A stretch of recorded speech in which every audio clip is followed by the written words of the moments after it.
And in addition, she talks about the pop-up arts at 376. Total art cultural affairs budget is about $20 million. We also budgeted, I think, beginning last year, council set aside $500,000 for specific youth programming at our recreation centers, and particularly late night related programming to assist in work. So we continued that into this fiscal year as well. So there's another $500,000 that's programmed in our parks and rec. From age 16 to 20. So they need some type of program. There's only, I think, 4 shelters here in Dallas, period. They should have a shelter, I think, specific for from, like you said, they have nothing for, once they get taken in foster care, they should have something or some kind of counseling, because they need counseling. I know I did. I needed counseling. And some of you, I know y'all don't know who I am, but I was homeless, like I said, from 16 to 21, and I was abused. And so we have to have counseling. They need some type of structure, some type of counseling, and some type of situation they know that they'd be better. Now I own my own business, and I started my business with $50. So I know it can be done because I'm a walking testimony, but I do feel like they should have some type of, in y'all's budget, y'all should, like you said, they need their own community or their own little apartment that we can set them up with financial literacy, because I'm not being biased or anything, but as blacks, we don't know how. I didn't know how to write my first check until I turned 22. I didn't know to go get a bank account. I didn't even know how to get a bank account. Now I got 2, but they don't know that. You know, they don't know how to write a check. They don't know how. I just asked my friend the other day. I just applied for my first credit card, and I didn't even know what to do. They don't know that. Well, I guess with that is part of our partnership with our nonprofit. We trying to do that. I have that too. Yeah. Well, but with that, with this budget. So I got you. So she was piggybacking on the young lady's comment about youth, whether unaccompanied and or aging out of foster systems, their homeless situation, and that there's nothing specific in the city. 18. Targeting 18 to 24 is really a window that I think is a forgotten group. Well, I think 25 because. Are you gonna beat me by 1 year? Okay. 25. I am of this community. Okay. Okay, we got you. We got you. 25. We go 25. They might be 26. The reality is we got a lot of young homeless people.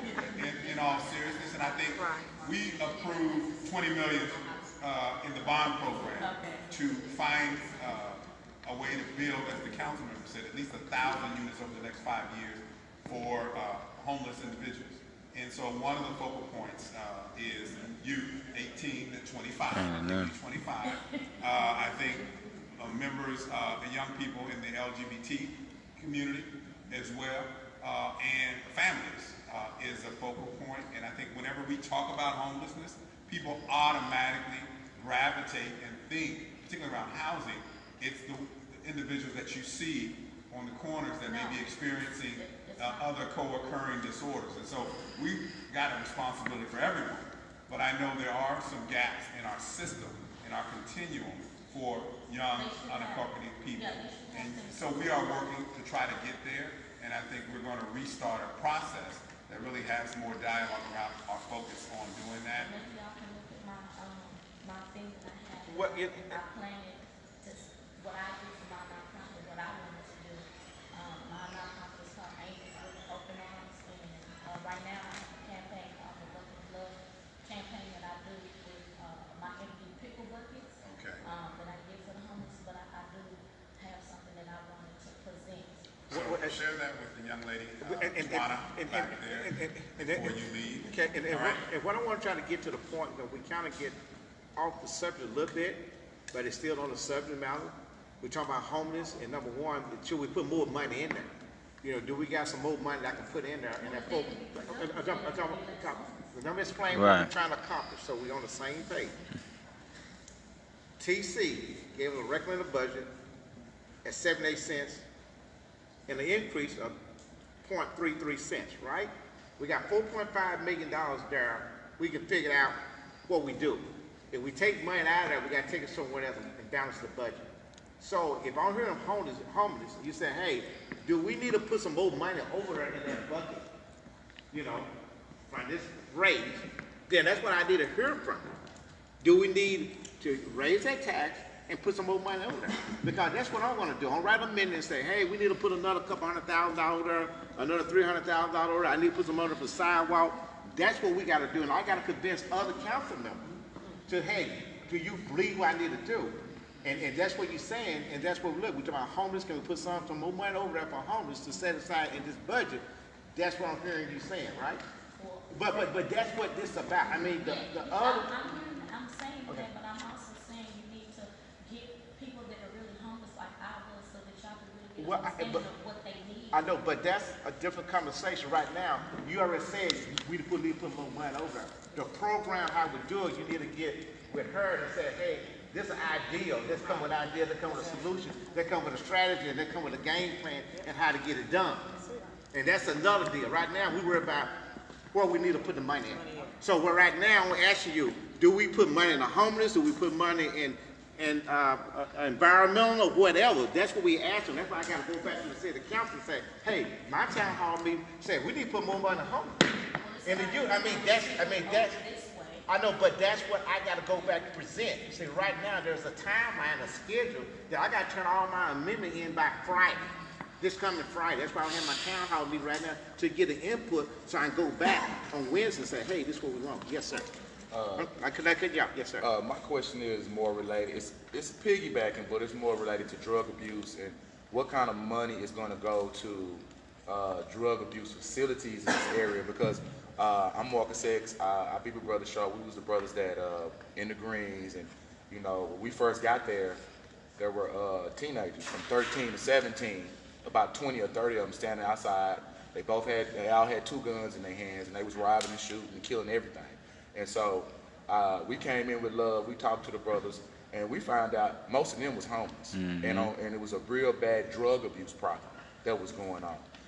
And it seems to me that they didn't have any role models. Their role models were the homeless people, the dope fiends, and the prostitutes, and that's who they grew up watching.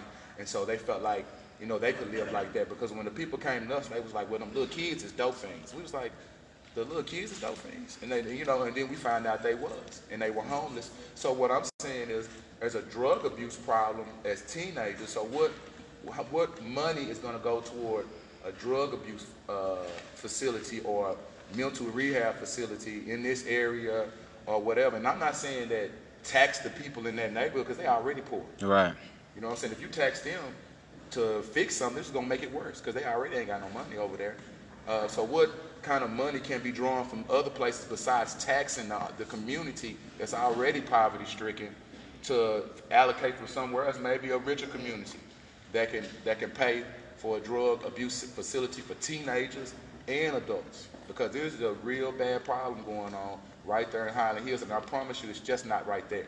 It's going through all the city and the apartment complexes. You can go to Canterbury, over there in the area by Redbird Mall, and the same exact situation is going on. You have delinquent youths and homeless people everywhere, and they're shooting up everything, robbing everything, and murdering everybody. And they moving them this way. Okay, so question to you, TC, I got is, That's right. we got mental issues. We're trying to build a mental hospital over here in this clinic in this area. So what do we have in our budget? Some of that is the Dallas County. I hear some Dallas County in there. Well, we're in the process of trying to build one, you know. A mental health. So, in this geographical area. In this area right here. You can't do it. You can't do one there. Okay, so I guess back to your question, TC. We talking about mental and drug abuse. Is that something the city handle?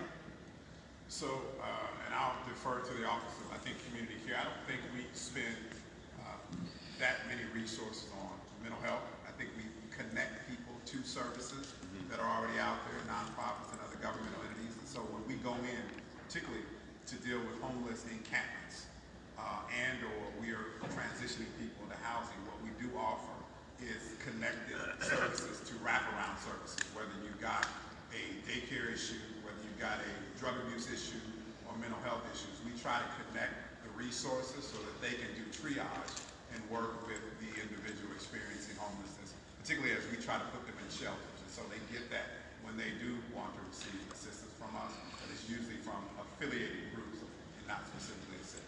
I understand in the Greens, which is Highland Park Apartments, we do have a drug abuse facility where we built a 10-foot gate around 5 apartment complexes. And there is a nonprofit there, but it's only for women that have been on drug abuse and have children and want to keep their children.